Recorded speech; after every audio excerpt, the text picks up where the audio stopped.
Hi, everyone. This is Liz Bothwell with Waste 360, and I'm thrilled to be doing another coffee talk with Bryan Staley, President and CEO of EREF. Hi, Bryan, and welcome to Coffee Talk. Hey, Liz. Thanks for having me again. You tell me, but it really feels like things are opening up a bit, at least in the U.S., and that really bodes well for an in-person event like Waste Expo. How's it feeling to you, and what are you looking forward to at Waste Expo? Yeah, I mean, I'm hearing the same thing, Liz. I mean, it seems that a lot of folks are feeling more comfortable about the direction of the pandemic, and a lot of folks, at least in the circles that we've been running in, have either gotten vaccinations or are planning to do that, or are planning to travel. So there's lots seem to be ramping up really over the spring here. So that's exciting, and I know this is still an interesting year, as the cliche goes, related to COVID, but the word we're hearing is that a lot of folks are really excited to start getting out and getting back to business as usual. Oh, that's great. And we're hearing the same thing, and we're really looking forward to seeing everyone. And I know all of us have done, and really the world has done a great job pivoting to digital and other things. But I think our industry in particular, it's so close-knit, to be in person is really important. Right. Yeah, absolutely. I mean, really, this industry is a close-knit industry. It seems that so much happens at in-person events. You've got the traditional networking, but I've worked in other industries, and this industry, to me, by far is fueled more by the in-person events than many others that I've at least been in. And so, I for one am looking forward to getting back to these in-person events to see folks. And it's a lot of times, at least in our experience, it's the non-formal conversations where so much actually happens and gets done. Build those relationships, not as part of a formal meeting, but as just you even running into someone in the hallway or on a show floor. Really can be far more beneficial sometimes than a scheduled meeting where you go and see them, or a phone call, or a course, something like that. Right. I agree. And then, so let's talk about the EREF auction, because it's always such a great highlight at Waste Expo. Everyone looks forward to it. It fuels your mission at EREF. So I'd love to hear what it looks like this year, how it might be different, and what attendees can expect. Sure. Yeah, I mean, it certainly is a little different again this year as of last year. We do plan on having a presence on the show floor, so we'll be there. We will be conducting our auction virtually this year, but we will have the elements of the auction in the booth. So on the show floor, people can come; they can still place bids.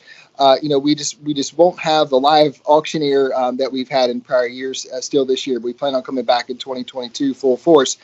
That said, thus far it's shaping up to be a really fantastic auction. I mean, I think that, like I said, we'll be well positioned in our booth to be there for anyone who wants to bid. We'll have drinks. We'll be be able to put a drink in your hand, and you can still come and enjoy the auction in the form we'll have it this year. So we are expecting a successful event as well. We've had a great participation from our donors already. A lot of the familiar equipment that if you've participated in the auction before will be there, and we have quite a few trucks as well. We've gotten most of the major, if not all of the major CEOs in there, and a few new ones coming on. And so, we were great to see that happen. So the support's been phenomenal, and we're looking forward to another great event. And it's funny because I know that with this year being a little different, and especially with the June timeframe, there are folks who are no doubt going to be skittish about traveling. In that respect, I actually look at Waste Expo as a good opportunity. In fact, because just from our experience already, we've been able to set up some meetings that'll be at Waste Expo that would have been harder to do in a normal year. So I think in some respects there's a bit of a hidden opportunity in what still is perhaps a little different in how things are going this year. So we're looking forward to that, because I think we're able to capitalize on being there in person that perhaps would have been more challenging in another year. And I think that opportunity is probably similar for others who would be attending. Oh, absolutely. I think that is such a great point. I hadn't even thought of that. Such a great point, Bryan. Thanks for sharing that. And then also, can you remind everyone the importance of this auction for EREF, its mission, how it fuels your educational and research initiatives? Yeah, absolutely. And I do have to give a shout out to our auction committee. Our auction committee consists of a bunch of folks in the industry who really volunteer on behalf of EREF to make the auction successful. And I believe you guys are going to be talking to Martin Matson with Volvo coming up in the coming weeks. He's our current auction committee chair, with Zach Martin coming in as well from Big Truck Rental. And they lead our auction committee right now. But we've got about 25 to 30 folks on the auction committee, all of whom help us line up donations and get things pulled together. And they've done a phenomenal job. And, I know Martin will have some things to share about that as well when you guys speak with him. But, they really help us, kind of right the ship and make sure that we're going to do well. And yes, I mean, to your point, the auction is critical for EREF. It covers just about 60% of our annual revenue. So it's extraordinarily important. We leverage those funds in ways that I think really are impactful for the industry as a whole, and for the broader sustainability space as we think about the future and where it's going. I mean, it fuels the research that helps provide innovation. It fuels scholarships that help evolve students' professional skill set so that when they get out in the workforce, they're well positioned to add value straight away. It fuels data that we are pulling together on an ongoing basis, and really that helps inform decision making, policy making, and so forth. And then, of course, it helps give us perspective as well on what are the needs of the industries, because through the auction and through those kinds of interactions, we learn a lot from folks when they say, oh yeah, we'd like to donate, and by the way, here's some things we're dealing with. It helps us understand where those needs are so that we can add more value to the industry as a whole. And then, I couldn't mention the auction without just noting that there's a visibility opportunity for folks who support the foundation. Not only are you supporting a nonprofit, but I mean, it's a great way to extend your reach, especially at Waste Expo, where everyone's vying for that bit of attention from folks on the show floor. We are able to help extend that reach for folks who donate and support us in that way too. So to me, it's a win-win. You're supporting, I think, a great cause. We have over 90 cents on the dollar of proceeds go to support our programs directly.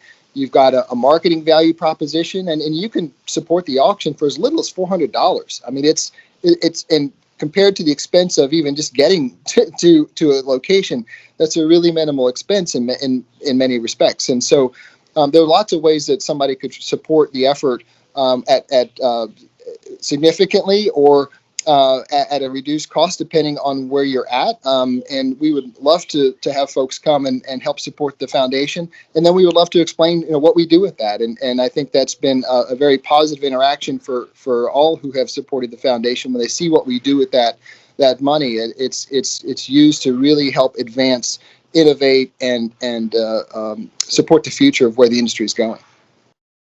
I love that. And I love that you share that 90% goes directly toward that, because a lot of times you don't know. And the fact that it goes immediately to that and you see the effects of that is amazing for a nonprofit.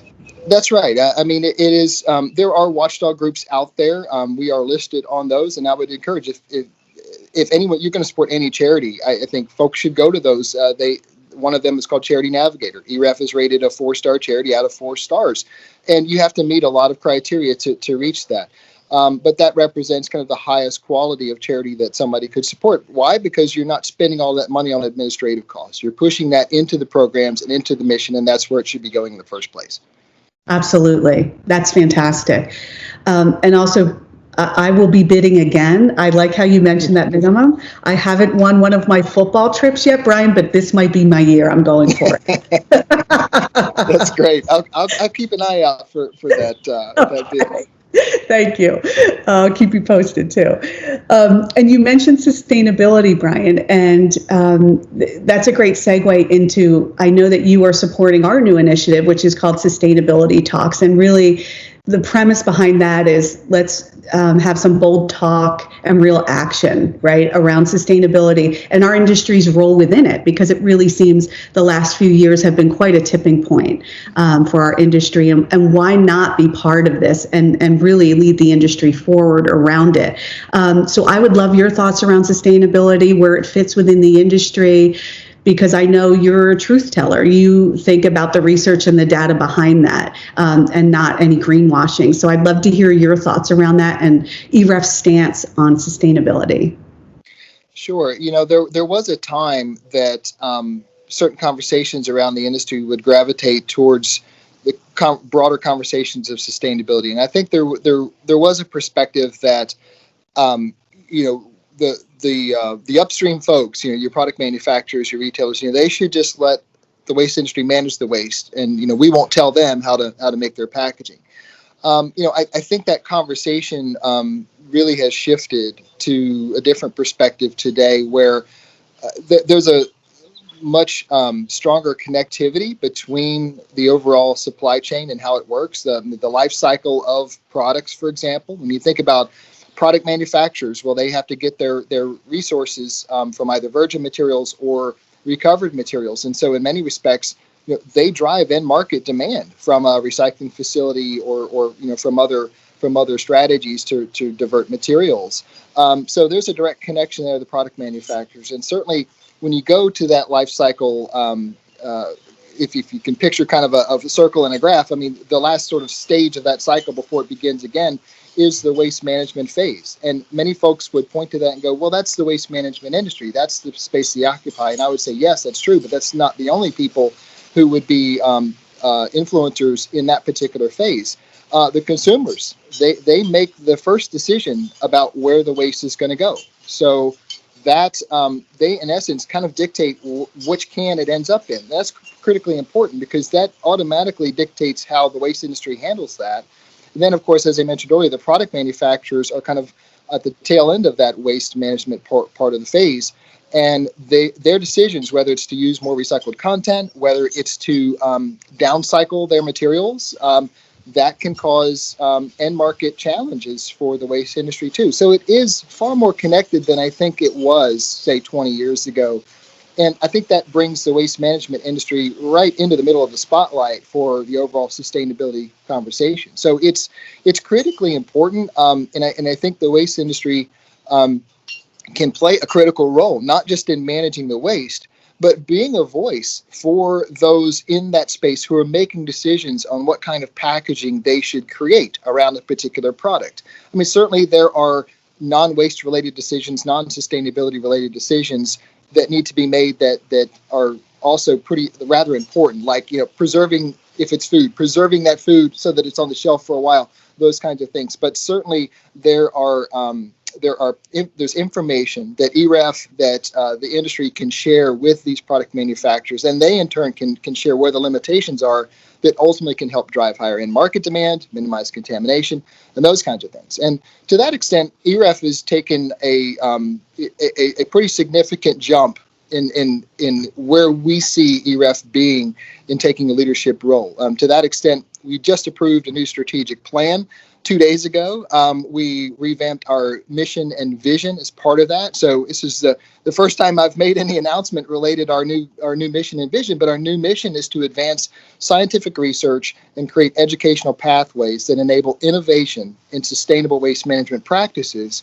And our overall vision is to light the way towards a more circular economy. So the EREF board has taken a significant step forward in saying EREF needs to take a leadership role in making sure that the information that we are pulling together, the research that we're funding, is credible, it's objective, and it can be used to make sound decisions related to the overall sustainability of not only waste management, but of course then that drives broader sustainability across the value chain. And that's where I think that we're heading as an organization, but that also to me is parallels where we're heading as a society. I mean, it's in many respects, we've been talking about this for years, but from what I've seen over the past 3 or 4 years, there's really a lot more teeth in what's happening. You see that in the legislative bills that are coming out on APR. You see that with the decisions that waste companies and others are making and some of their commitments around the overall sustainability equation. You see that in the rise of the ESG governance structure in a lot of companies. And so you see a lot of things happening that really weren't 20 years ago. And so I think that's going to be a key driver.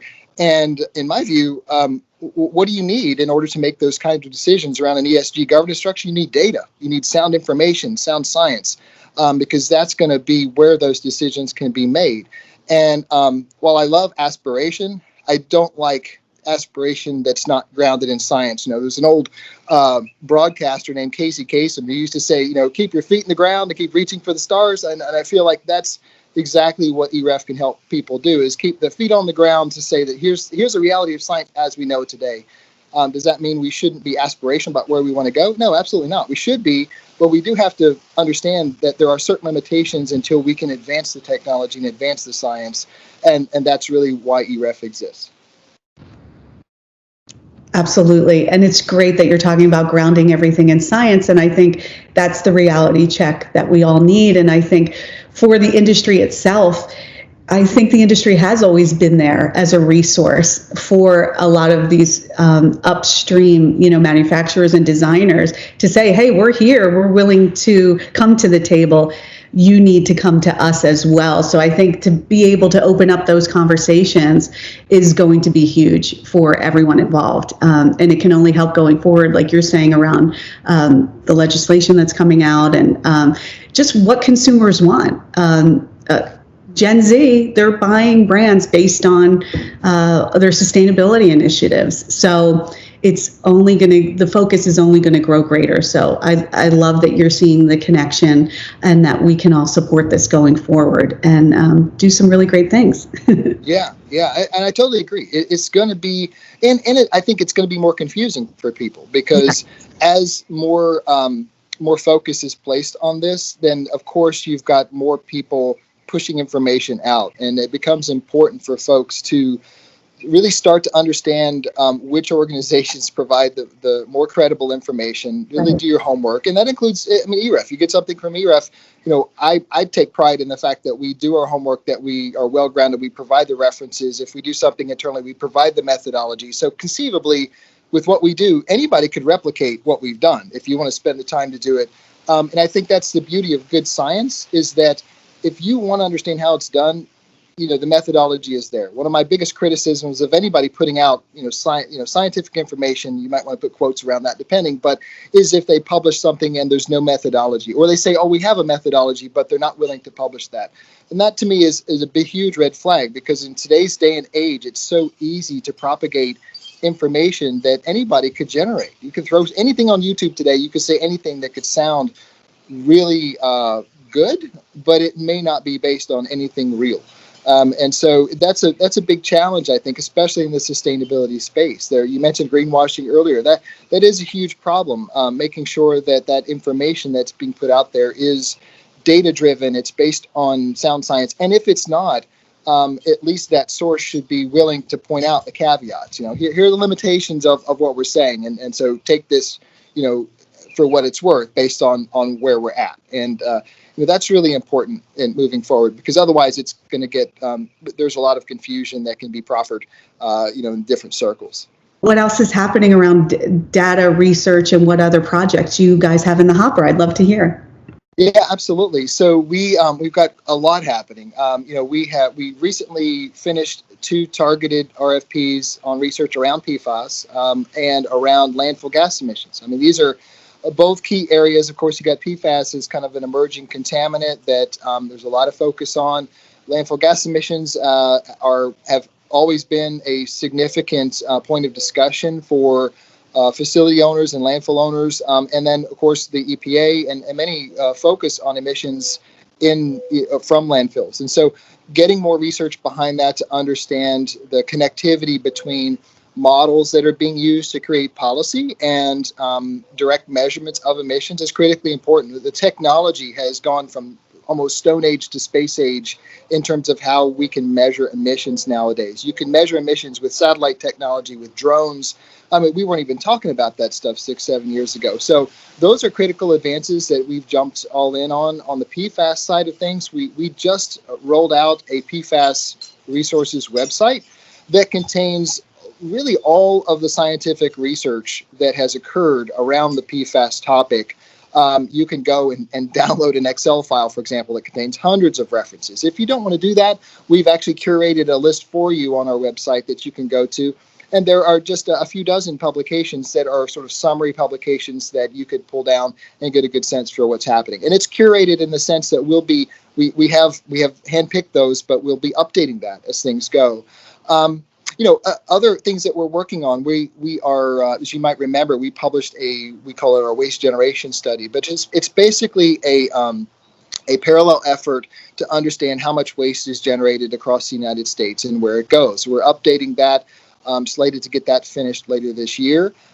We have various data projects happening on understanding how many trucks are on the road, how many entities own those trucks, how big the fleet sizes are, what's the average age of these trucks. And so there's a lot happening there. And of course, I would be remiss if I didn't mention the partnership and collaboration we have with the National Waste and Recycling Association in their equipment statistics program that we partnered with them on last year. And this will be our first full year that we've managed that program. And so we've done a great job with that as well. So I think that in addition to that, we also have a sustainability effort that's focused on upstream and really connecting the dots between, if you can picture yourself standing in a grocery store, some of the efforts we're doing is characterizing what are the primary goods that consumers purchase and what's the packaging that contains those goods and how much of that packaging translates to the waste generation that occurs. So we can start connecting the dots from consumable goods to even different industries like the hospitality sector versus residential versus offices. Where are these different waste streams coming from? How is that being managed? And then in particular, how does that then inform the decisions that not only waste management companies might make, but also that product manufacturers might make in terms of what packaging they might decide to innovate on in the future? And so there's a lot that's happening, and I think this really, all of this plugs into a broader framework of understanding really kind of like the mass flow of materials through society, the equipment that's used to transport that, and the different facilities that are used to manage those waste streams, so that collectively, if we can understand that, it really can help drive some broader innovative decision making. Because right now, or in the past, it's really kind of been disjointed. And I think the efforts that we're undertaking really connect the broader points of sustainability to the overall waste management equation. So it's a really exciting time, I think, in terms of what we're doing, because we see this as kind of like a unified mission that's pulling information from the different programs that we're doing to really connect all that together. That really does sound unified. So, wow, you have a lot happening. There's a lot going on. We are excited. We're fully staffed up. We've been understaffed for about a year and a half. So it's great to have that situation now where we're not sort of trying to get some folks on board. We're hitting on all cylinders, and we really made a nice imprint this quarter so far, and we think we will for the rest of the year, to really get a lot of content out to folks so that they can start seeing what we're doing. Excellent, because we cannot have enough EREF content. You know, you are the think tank. So keep it coming, please. Is there anything else you want to share before I let you go? No, I hope that we'll see you and everyone else there at Expo. So we look forward to it, and thanks for the opportunity. All right, thank you. Have a great day. You too. Take care.